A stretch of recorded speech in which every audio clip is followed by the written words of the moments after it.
Well, wild wanderers, we've just passed the spring equinox, the official start to spring. It's the time of year when many animals are mating and having babies, and likewise, in many cultures, it's celebrated as a time of rebirth and renewal. And one of the animals heavily associated with this time of year is rabbits. They are known for their reproductive frequency, and at least one is rumored to hide brightly colored eggs in baskets of goodies. So, as we head into springtime, let's take a closer look at the order Lagomorpha, rabbits, hares, and one you may be less familiar with, pikas. I'm your host, Tim the Nature Nerd O'Hara, and this is the Dispatches from the Forest podcast.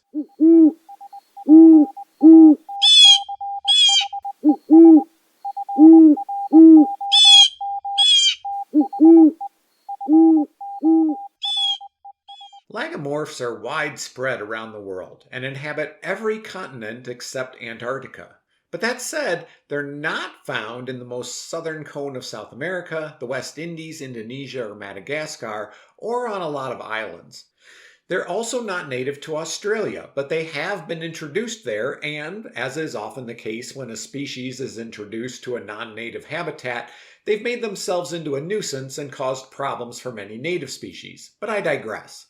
Now, before I get into the individual lagomorphs, pika, rabbits, and hares, I want to talk about some of the traits that all lagomorphs share.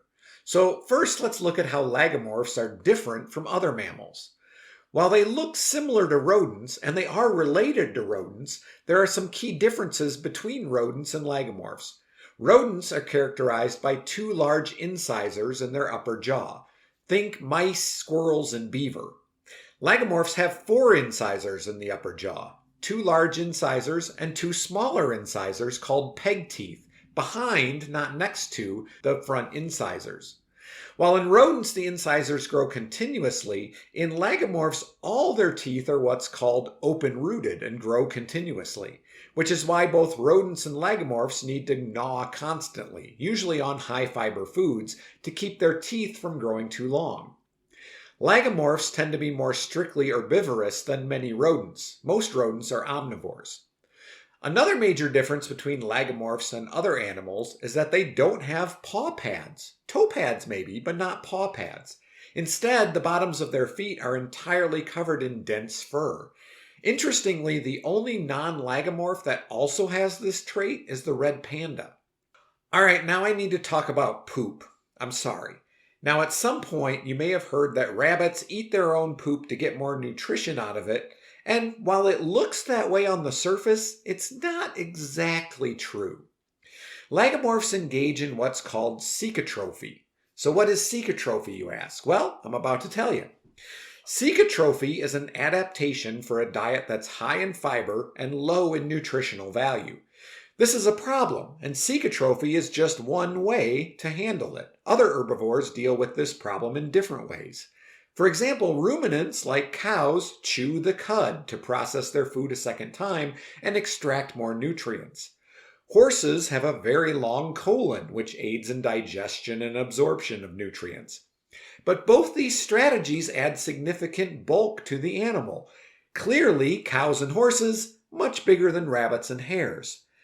Lagomorphs are on the bottom of the food chain. They need to stay light and nimble to escape from predators. Cecotrophy lets lagomorphs get more nutrients out of their food without the added bulk.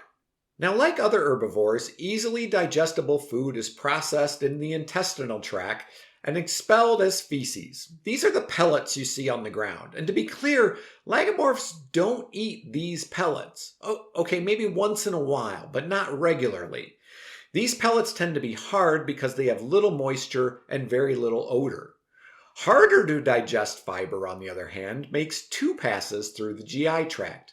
The first time through, small particles of fiber are moved into the cecum, which is where the small intestine and the colon meet. There, they're fermented by microbes into something called a cecotrope, which is not a turd, but a nutritional package. Cecotropes are a group of small balls clumped together. They look sort of like a thin blackberry. They're very dark, almost black in color. They're smelly, look wet, and they're sticky because they're covered in mucus. They're also very soft and full of nutrition.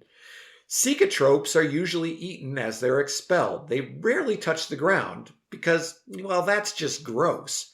They're swallowed whole, not chewed, so that the mucus doesn't get disturbed. After reingestion, the cecotropes continue to ferment for another 3 to 6 hours before moving to the small intestine, where the nutrients can now be absorbed. The whole process takes about 17 hours. Now, the GI tract of newborn rabbits is sterile and contains no microbes. The babies eat cecotropes and regular feces from their mother to get the microbes they need for their own cecum. Young rabbits start eating their own cecotropes at about day 20. So there you go, everything you never wanted to know about cecotrophy.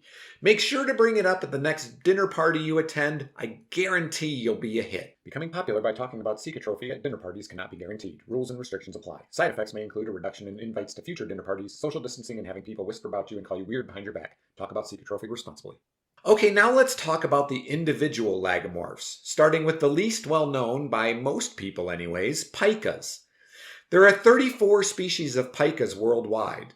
2 are native to mountainous regions of western North America, and the other 32 to Central Asia.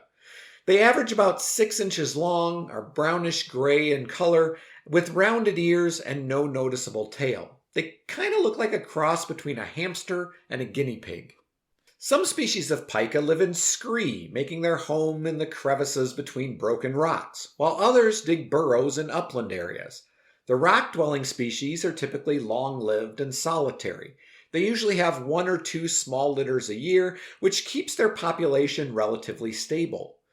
Burrowing species, on the other hand, are short-lived, gregarious, and have multiple large litters during the year. These species tend to have large swings in their population size. Now, there's only one pika species that lives in the lower 48 states, the aptly, if unimaginably named, American pika. American pikas are intermediate in size for pikas, 6.5 to 8.5 inches long. Like other lagomorphs, they have densely furred soles on their feet, except for black pads at the ends of the toes. American pikas live in the mountainous regions of western North America, from central British Columbia and Alberta in Canada, south through the Rocky Mountains to New Mexico. They generally reside in scree or boulder fields fringed by suitable vegetation near or above the tree line. Pikas require cool, moist microhabitats on high peaks or watercourses. They're diurnal, foraging during the day, and they're intolerant of high temperatures. In the northern part of their range, they can be found at sea level, but in the south, they generally aren't found below 8,000 feet, about 2,500 meters in elevation. On a side note, pikas in the Himalayas can be found at elevations of up to 20,000 feet. The American pika, like all lagomorphs, is a generalist herbivore and feeds on a variety of green plants. They can get all the water they need from the plants they eat, although they will drink fresh water if it's available. But pikas are unique in another way. They have 2 ways of foraging. The first way, for lack of a better term, is the normal way. They go out, they find food, and they eat it. Pretty straightforward. And this method is used year-round. But in the summer, pikas also engage in what is called haying, where they gather food and cache it in a hay pile. You see, pika don't hibernate, so those hay piles are the food that gets them through the high-altitude winter. When haying, the pika will make 13 trips an hour, over 100 trips a day gathering food. But there's more to haying than just gathering and caching food. Here's where it gets really interesting. The timing of haying seems to correlate to the amount of precipitation from the previous winter. In years following a winter with lower snow accumulation and an earlier spring, pikas start and stop haying earlier. And when haying, pikas harvest plants in a deliberate sequence. They seem to assess the nutritional value of the available food and harvest accordingly, choosing plants with the best calorie, protein, lipid, and water content. Forbs and tall grasses tend to be hayed more than directly eaten. And then, of course, we come back to the cecotropes, which, unlike other lagomorphs, pika might also store for later. Now, pikas establish a home range, the size of which depends on landscape features and the distance to and quality of vegetation. But this territory is generally less than 0.2 acres, and the pika only defends about half of that territory from intruders, so territories usually have some overlap. Actual aggressive encounters are rare, and they usually occur between members of the same sex. Territorial behavior increases during haying. Adult pikas of the opposite sex with adjacent territories will form mated pairs, although if more than one male is available, the female chooses which one she wants to mate with. Pikas are reflex ovulators, meaning the female ovulates after mating. Females have about 2 litters per year, averaging 3 kits each.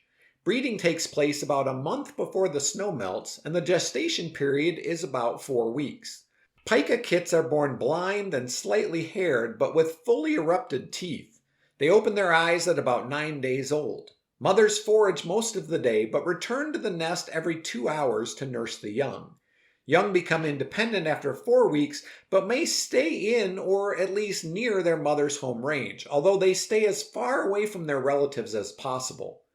Competition for territory may force them to disperse further. Pikas are vocal little critters, using both calls and songs to communicate among themselves. A call is used to warn when a predator is lurking nearby.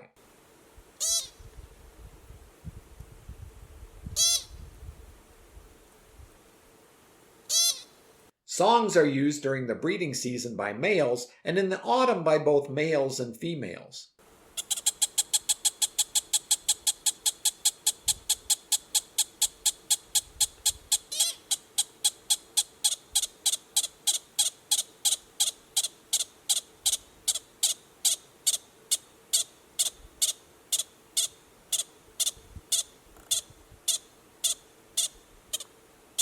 Now, studies suggested that some populations of pika are declining due to various factors, most notably warming temperatures due to climate change. Since they live at high altitudes and therefore cooler mountain regions, they're very sensitive to high temperatures. Pikas can die in as little as 6 hours when exposed to temperatures above 78 degrees Fahrenheit, that's 25.5 degrees Celsius, if they can't find shelter from the heat. This makes them one of the best early warning systems for detecting climate change-driven warming in the western United States. A study in the North Cascades National Park in Washington state found that a single winter of little to no snow caused drastic declines in pika abundance. And in fact, temperature increases are suspected to be one of the causes of American pikas moving higher in elevation, searching for suitable habitat and cooler temperatures. But American pikas can't just pick up and move easily in response to climate change. Their habitat is restricted to small, disconnected habitat islands in numerous mountain ranges. Still, the pika is not considered to be endangered yet. Okay, let's move on to the other lagomorphs, rabbits and hares. There are 42 species of rabbits and 33 species of hare worldwide. But rabbits and hares are very similar, at least more similar to each other than they are to pikas. Now, I don't think I need to describe a rabbit or a hare in detail to you. Big back feet, short round tail, long ears. If you want to get into the subtle differences between them, hares are generally bigger than rabbits, with longer ears and feet relative to their body size, and black markings on their fur. And for the record, a jackrabbit is actually a hare. Collectively, rabbits and hares form the scientific family of Leporidae. Pikas, same order, different family. Leporidae is Latin for those that resemble lepus, with lepus referring to hares, so it's those that resemble hares. While they are different, genetically they have different numbers of chromosomes, for simplicity's sake and because they're so similar, I'm mostly going to lump them together here, but I'll also highlight some of the differences.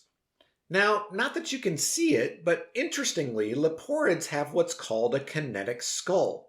A suture between regions in the skull remains open, forming what's essentially a joint in their skull. This joint allows the front and back of the brain case to move relative to each other, and it's thought that this helps absorb the force of impact as the animal strikes the ground when running. Because speed and agility are the leporid's main defense against predators. The 5 species of jackrabbits, which again are actually hares, not rabbits, found in central and western North America, can run 40 miles an hour, or 65 kilometers an hour, over longer distances, and can cover up to 10 feet, or 3 meters, in a single bound. Cottontail rabbits can run about 18 miles an hour in a zigzag pattern, but in a straight line they can hit 30 miles an hour. A predator can't eat you if it can't catch you. Large hind leg bones and well-developed musculature make this possible. They also run on their toes. The hind feet have 4 long toes which are webbed to keep them from spreading when hopping. But for any good escape plan to work, it helps to know that your enemy's coming. The placement of a rabbit's eyes gives them a nearly 360-degree field of vision. They have just a small blind spot near the bridge of the nose. And rabbits sleep with their eyes open so that any sudden movements in their field of vision will alert them to danger, a trait not entirely uncommon in prey animals. And as I'm sure you can guess, those big ears also make it easier to hear predators. But it turns out that rabbits and hares use their ears for more than just listening. It's well accepted that their ears help them maintain their body temperature, particularly in warmer climates. Leporids in temperate regions tend to have smaller ears to reduce heat loss, while those in hotter climates tend to have ears with larger surface areas, which helps keep them cool. So, hearing and body temperature. Is there anything else their ears can do? Why, yes, there is. It's theorized that in hares, the ears act as shock absorbers to help stabilize their vision when fleeing a predator. And that's not all. The ear muscles also help maintain balance when running fast and making tight turns. You ever see a video of a cheetah running and making a tight turn? You know how their tail makes big circles to help them turn and keep their balance? Well, it's kind of like that, but with ears. Now, random fun fact, rabbits are obligate nose breathers. I won't go into all the specifics, but the structure of the oral and nasal cavities makes it impossible for them to breathe through their mouths. Also, like rodents, Lagomorphs can't vomit. And while we think of rabbits as quiet little animals, they actually use quite a few sounds to communicate, including soft vocalizations or thumping the ground with their foot to warn others of predators. And the sound a rabbit makes in distress is, well, kind of horrifying. This sound is actually used as a form of bait to attract predators like coyotes, and you can buy wounded rabbit calls on Amazon.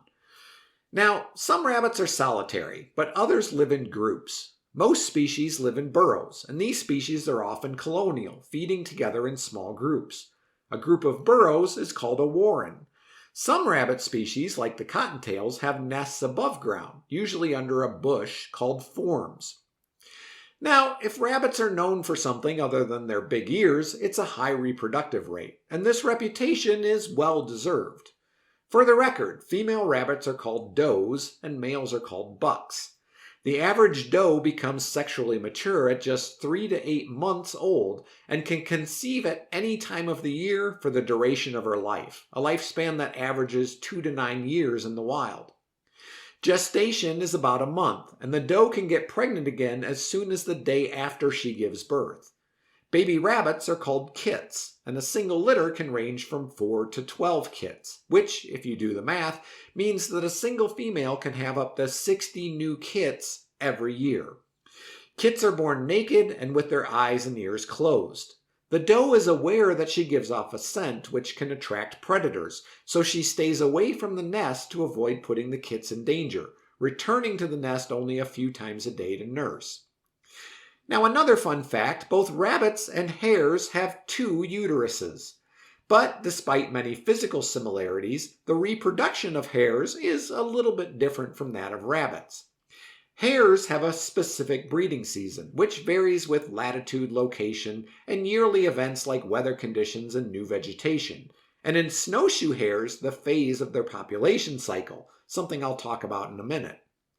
Gestation period for hare is 5 to 6 weeks, and if you thought getting pregnant the day after giving birth was impressive, some species, like the snowshoe hare, can conceive a second litter as soon as the 35th day of gestation thanks to that second uterus. So they can get pregnant while still pregnant.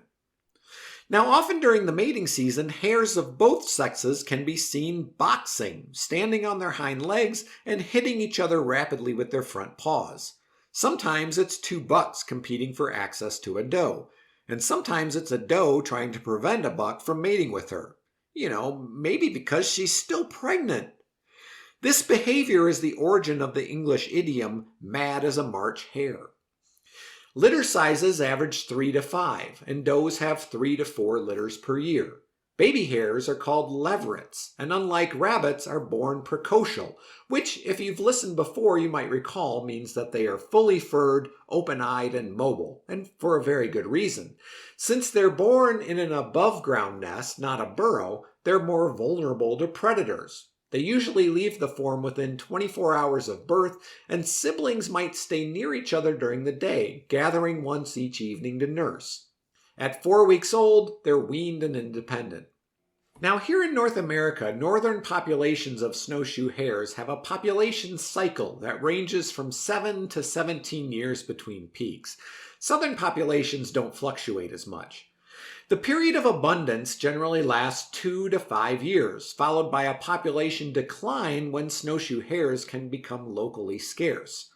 Although there is some synchronization, not all areas experience peaks at the same time. Interestingly, Canada lynx, whose diet ranges anywhere from 35 to 97% snowshoe hare, depending on the season and hare abundance, also have a population cycle that lags slightly behind that of the hare. During a hare drought, lynx will move to areas that have more hares, sometimes covering over 600 miles, and during this time they tend to not have kittens. Then, when the number of hares increases again, the lynx population increases too. And with that, we bring this week's episode to a close. Thanks for listening. Be sure to leave a like and subscribe to the podcast. Feel free to leave me a comment if you have one. It is, as always, 100% free. If you enjoy the podcast, spread the word. Tell a friend, tell a coworker, tell a stranger on the street. If you want to support the podcast, check out our Patreon page and consider becoming a patron. Subscriptions start at the low price of just $5 a month, and after 3 months, you can get some cool merchandise. You can find all the information at patreon.com/dispatches from the forest. If you'd like to make a one-time donation, you can do it through PayPal. dispatchesfromtheforest@gmail.com is my PayPal address and a great way to reach me with any questions, comments, or suggestions for future episodes. What do you want to learn about? Let me know. Go browse our merch store at cafepress.com/dispatches from the forest. There's a lot of stuff there. I'm sure you'll find something you can't live without. For additional content, check out Dispatches from the Forest on Instagram, Facebook, TikTok, and YouTube. I'm your host, Tim the Nature Nerd O'Hara, reminding you to go outside and get dirty.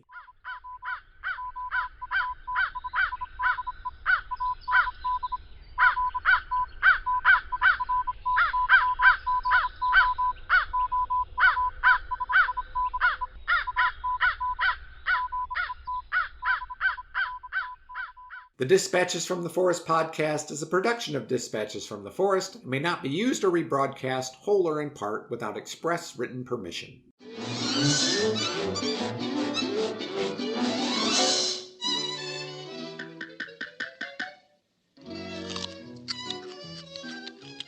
What's up, Doc? Shh, there's a rabbit down there, and I'm trying to catch him.